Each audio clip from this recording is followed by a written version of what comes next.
بسم اللہ الرحمن الرحیم۔ السلام علیکم ورحمۃ اللہ وبرکاتہ۔ حضرت مولانا محمد یوسف کاندھلوی صاحب رحمۃ اللہ علیہ کے فرمائے ہوئے 6 نمبروں میں سے پہلا نمبر آپ تک پہنچانے کی سعادت حاصل کر رہے ہیں، جو کہ حضرت جی مولانا سعد صاحب دامت برکاتہم نے کئی سال پہلے پڑھ کر سنائے تھے۔ نمبر 1، ایمان۔ اما بعد، اللہ رب العزت نے انسانوں کی تمام کامیابیوں کا دار و مدار انسان کے اندر کی مایا پر رکھا ہے۔ کامیابی اور ناکامی انسان کے اندر کے حالات کا نام ہے۔ یہ حالات ایک قسم کی مخلوق ہیں جو نظر نہیں آتی، جس طرح فرشتے خدا کی مخلوق ہیں پر نظر نہیں آتے۔ انبیاء علیہم الصلوۃ والسلام کو یہ مخلوق دکھلائی جاتی ہیں، اس لیے دنیا کی پھیلی ہوئی چیزوں اور نقشوں کا نام کامیابی اور ناکامی نہیں ہے۔ عزت و ذلت، راحت و تکلیف، سکون و پریشانی، صحت و بیماری، تو ان حالات کے بننے اور بگڑنے کا دنیا میں پھیلی ہوئی شکلوں اور نقشے سے تعلق بھی نہیں ہے۔ انسان کے اندر کی مایا اللہ کی ذات کا یقین اور اللہ کے اوامر ہیں۔ اب اگر انسان کے اندر میں اللہ کی ذات کا یقین ہوگا اور اللہ کے اوامر اس کے جسم سے ٹھیک ٹھیک حضور پاک صلی اللہ علیہ وآلہ وسلم والے طریقے کے مطابق نکلیں گے تو اللہ جل شانہ اس انسان کے اندر کامیابی والے حالات پیدا فرما دیں گے، خواہ ظاہری اسباب اور چیزیں کچھ بھی اس کے پاس نہ ہوں، کیونکہ اللہ پاک تمام کائنات کے ہر ذرے کے ہر فرد کے بنانے والے اور ہر فرد کی ہر ضرورت کو ہر وقت اپنی ذات سے پورا کرنے والے خالق اور مالک ہیں۔ نمبر 1، اللہ رب العزت نے ہر چیز کو اپنی قدرت سے بنایا ہے۔ نمبر 2، چیزیں اللہ کے بنانے سے ان کے چاہنے سے بنی ہیں۔ نمبر 3، یہ چیزیں خود نہیں بنی، انہیں اللہ رب العزت نے بنایا ہے۔ نمبر 4، وہ ان چیزوں کو بنانے والے ہیں۔ نمبر 5، اللہ رب العزت خود بنے نہیں ہیں۔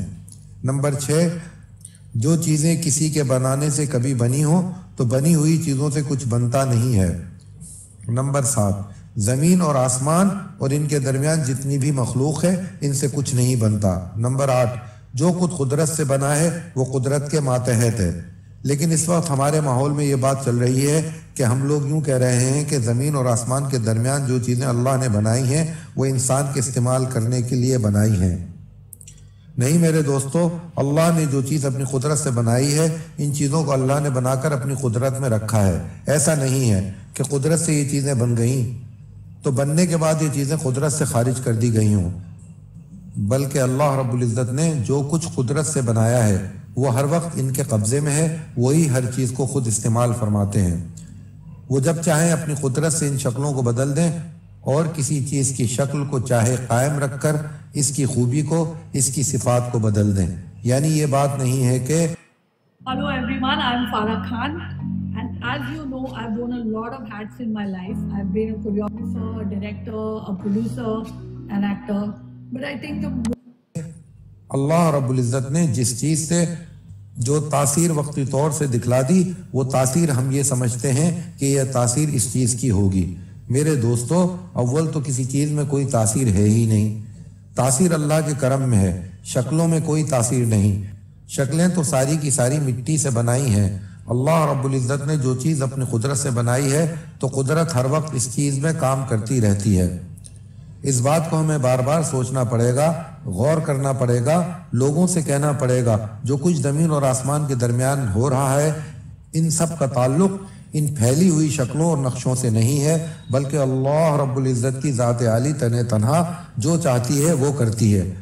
ان کا تعلق نہ تو ان اسباب سے ہے جنہیں اللہ نے براہ راست بنایا اور نہ ان اسباب سے ہے جن اسبابوں کے بننے میں کسی درجے انسانوں کا ہاتھ لگا ہو۔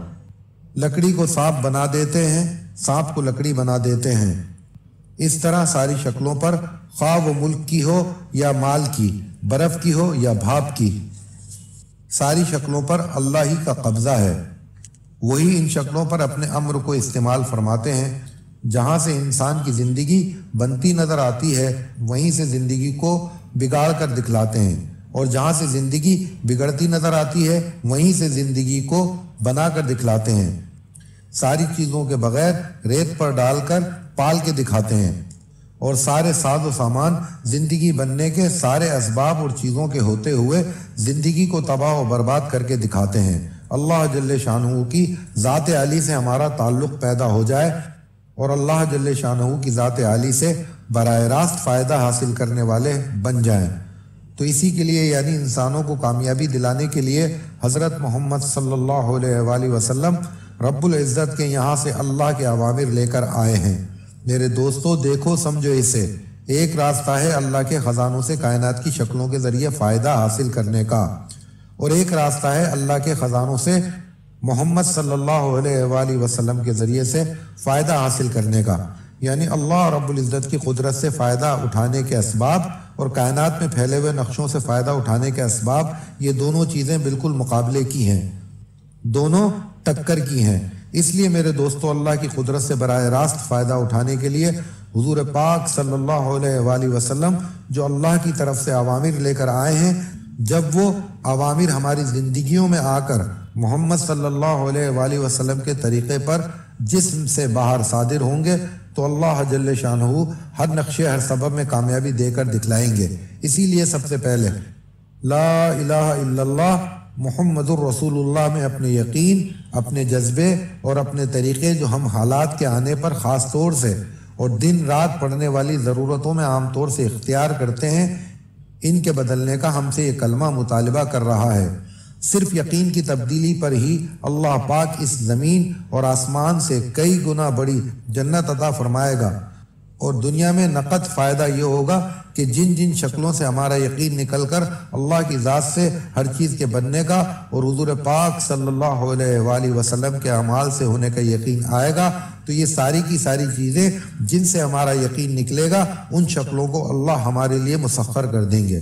اصل میں ہم پر جو دنیا کی شکلیں مسلط ہیں تو ان کا ہم پر تسلط ان کے یقینوں کی وجہ سے ہے۔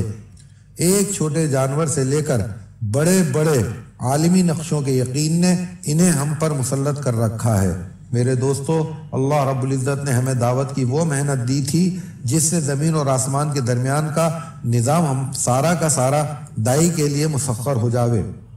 جس طرح اسباب کہف کے لیے سورج کو مسخر کیا گیا، اسی طرح ایک جماعت دشمن کے مقابلے پر سورج غروب ہو رہا، عصر کی نماز ابھی پڑھی نہیں، تو یوں کہا اللہ سے کہ اے اللہ سورج کو یہیں روک دے، تو سورج وہیں رکا رہا، ٹھہرا رہا۔ جب دشمن سے مقابلہ کر کے فارغ ہو گئے تب تک کہ سورج رکا ہوا ہے۔ ان کی عصر کی نماز کے تقاضے پر سورج رکا ہوا ہے۔ میرے دوستو عزیز و بزرگوں، یہ بات اپنے ذہن سے نکال دو کہ اسباب پر دعوت چلے گی۔ اسباب پر دعوت نہیں چلا کرتی، بلکہ دعوت پر وہ اسباب چلا کرتے ہیں جن اسباب تک کی رسائی نہیں ہے، پہنچ نہیں ہے۔ میرے دوستو ہدایت اسباب پر کبھی موقوف نہیں ہوئی، ہمیشہ اسباب کا موافق ہونا ہدایت کی محنت پر موقوف رہا۔ تمام انبیاء کی دعوت کے واقعات کو اٹھا کر دیکھو، ہر جگہ یہ ملے گا بغیر اسباب کے قدم اٹھایا تو اللہ نے اسباب کو موافق کر دیا۔ یہ نہیں کہ تم اسباب پر ہدایت کو لاؤ۔ تمام انبیاء علیہم الصلاۃ والسلام کی دعوت کا خلاصہ یہی ہے کہ ہدایت کی محنت پر اسباب موافق ہوئے ہیں۔ جن جن چیزوں سے ہمارا یقین نکل جائے گا ان ساری چیزوں کو اللہ پاک مسخر فرما دیں گے۔ اب پہلا نمبر ایمان۔ ایمان لغت میں کسی کی خبر کو خبر دینے والے کے اعتماد پر یقینی طور سے مان لینے کو ایمان کہتے ہیں۔ کلمہ لا الہ الا اللہ محمد الرسول اللہ کا ترجمہ اللہ کی خبروں کو محمد صلی اللہ علیہ وآلہ وسلم کے اعتماد پر یقینی طور سے مان لینے کا نام ایمان ہے۔ ایمان سے کیا چاہا جا رہا ہے؟ اللہ تعالیٰ کی ذات عالی سے براہ راست فائدہ حاصل کرنے کے لیے اللہ تعالیٰ کے اوامر کو محمد صلی اللہ علیہ وآلہ وسلم کے طریقے پر پورا کرنے میں دنیا اور آخرت کی تمام کامیابیوں کا یقین کرنا۔ اس کلمے کا یقین حاصل کرنے کے لیے 3 محنت کرنی ہوں گی۔ پہلی محنت دعوت دینی، دوسری محنت مشق کرنا، تیسری محنت دعا مانگنی۔ اب اس میں پہلا کام ہے کلمہ لا الہ الا اللہ کی دعوت۔ دعوت دینے میں اللہ کی بڑائی سمجھانی ہے، اللہ کی ربوبیت سمجھانی ہے، اللہ کی قدرت سمجھانی ہے۔ انبیاء اور صحابہ کی نصرت کے واقعات سنانے ہیں کہ کس طرح اللہ رب العزت نے ظاہر کے خلاف ان کی مددیں کی ہیں، کس طرح غیبی نظام صحابہ کرام رضوان اللہ تعالی اجمعین کے ساتھ چلا ہے۔ میرے دوستو بزرگوں، کیونکہ ہم یہ دعوت دیتے نہیں ہیں، ہم دعوت دیتے ہیں اسباب کے اعتبار سے، حالانکہ اللہ کے کرنے کے ضابطے اسباب نہیں ہیں، اللہ کے کرنے کے ضابطے احکامات ہیں، کیونکہ اللہ کی قدرت احکام کے ساتھ ہے۔ اسباب کے ساتھ نہیں ہے، اور اصل کامیابی قدرت کا ساتھ ہونا ہے۔ اسباب کا ساتھ ہونا قدرت کا ساتھ ہونا نہیں کہلاتا۔ اسباب امتحان ہے اور احکامات اطمینان ہے۔ میرے دوستو، یہ انتہائی محرومی کی بات ہے کہ ہم یوں سوچیں کہ یہ غیبی نصرتیں صحابہ کرام رضوان اللہ تعالیٰ اجمعین پر آ کر ختم ہو گئیں۔ بات یہ نہیں ہے، بلکہ بات یہ ہے کہ نصرت دعوت کے ساتھ ہے۔ نصرت انبیاء علیہم الصلوۃ والسلام کے ساتھ مخصوص نہیں ہے، نصرت دعوت کے ساتھ ہے۔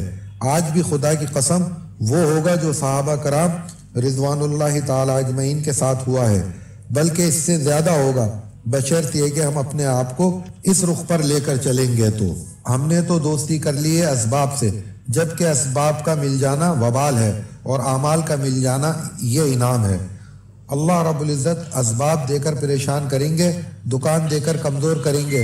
دوستو، اسباب اوندھا برتن ہے اور اعمال سیدھا برتن ہے، اس میں براہ راست آوے گا پر شرک سے پاک ہو۔ لیکن ہم کیا کر رہے ہیں کہ اسباب جتنا ساتھ دیں، اتنی دعوت دو، اتنا کام کرو۔ میرے دوستو، عزیز و بزرگوں، اسباب کی مواقفت کے ساتھ اعمال تو ہو سکتے ہیں پر یقین نہیں بن سکتا۔ اگر حج کے خرچ کا انتظام نہیں ہے تو اس پر حج فرض نہیں ہے، اگر مال نہیں ہے تو زکوٰۃ فرض نہیں ہے۔ اعمال تو چلیں گے اسباب پر، لیکن یقین اسباب کے ساتھ چلیں، ایسا نہیں ہوتا کہ یقین کا اور اسباب کا کوئی جوڑ نہیں ہے۔ یہ تو ہو سکتا ہے کہ ایک آدمی یوں کہے کہ مال نہیں ہے لہٰذا ہم حج نہیں کر سکتے، کیونکہ حج عمل ہے، مال سبب ہے۔ لیکن یہ کہنا کہ اسباب ہوں گے تو یقین ہوگا کہ نہیں، اسباب کا یقین کا کوئی جوڑ نہیں ہے۔ اس لیے میرے دوستو، ہر نبی نے آ کر سب سے پہلی جو دعوت دی ہے وہ ایمان کی دعوت دی ہے۔ ہر نبی نے اپنی قوم کو اسباب سے ایمان کی طرف اور چیزوں سے اعمال کی طرف دعوت دی ہے۔ یعنی کسی سبب سے، کسی نقشے سے اور کسی شکل سے کچھ نہیں بنتا۔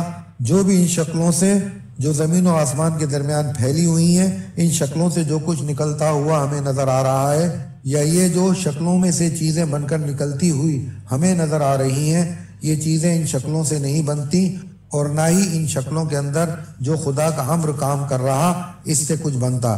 یہ سب اللہ کی ذات سے بنا ہے، اور ساتویں آسمان کے اوپر عرش سے ملا ہوا جو غیبی خزانہ ہے، جس کا دروازہ نہ رات کو بند ہوتا ہے نہ دن میں، اس خزانے سے براہ راست ان شکلوں کے اندر سے نکلنے والی چیزیں اللہ اتار رہے ہیں۔